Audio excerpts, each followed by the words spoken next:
पहाड़ियों के बीच बसे एक छोटे शांत शहर में एथन नाम का एक लड़का अपने दादा दादी के घर के अटारी में खेलते हुए एक पुरानी जंग लगी चाबी पर ठोकर खा गया।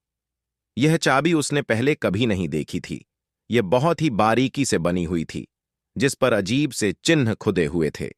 उसने चाबी अपनी दादी को दिखाई, लेकिन वे केवल मुस्कुराईं और बोलीं, "यह चाबी हमारी पीढ़ियों से परिवार में है, पर किसी को नहीं पता कि यह किसे खोलती है।"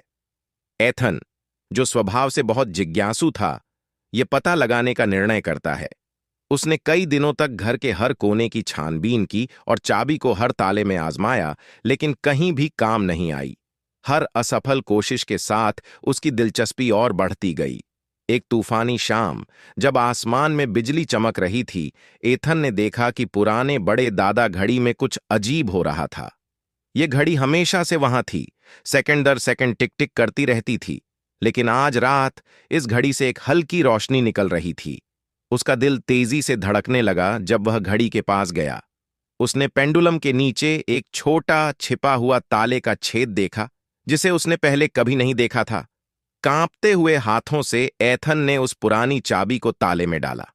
घड़ी ने एक जोरदार क्लिक की आवाज की और उसकी आंखों के सामने घड़ी धीरे धीरे खिसकने लगी।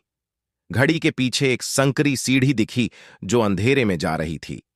एथन ने एक पल के लिए हिचकिचाया, लेकिन जानता था कि अब लौटने का कोई सवाल नहीं था। उसने एक टॉर्च उठाई और सावधानी से सीढ़ियों से नीचे उतर गया। सीढ़ी के अंत में उसे एक छिपा हुआ कमरा मिला, जिसमें अजीब अजीब सामान थे, पुरानी किताबें, नक्शे और सोने के छोटे छोटे गहने। कमरे के बीच में एक संदूक रखा हुआ था, जिसका ढक्कन थोड़ा सा खुला हुआ था। संदूक के अंदर एथन को अपने परदादा के नाम लिखे कुछ पुराने पत्र मिले। ये पत्र एक गुप्त खजाने के बारे में थे, जिसे उन लोगों से बचाने के लिए छिपाया गया था जो इसका गलत इस्तेमाल कर सकते थे। आखिरी पत्र में एक रहस्यमय संदेश था। चाबी दरवाजे खोलने के लिए नहीं थी, बल्कि सच को उजागर करने के लिए थी। एथन को समझ में आ गया कि असली खजाना उसके परिवार का इतिहास था, एक ऐसा परिवार जो खोजकर्ताओं और एक शक्तिशाली रहस्य के रक्षकों की पीढ़ी से चला आ रहा था।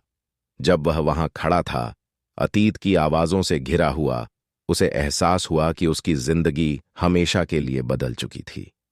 आगे और कौन से रहस्य उसका इंतजार कर रहे थे? एथन ने सोचा, यह कहानी किसी और दिन के लिए होगी।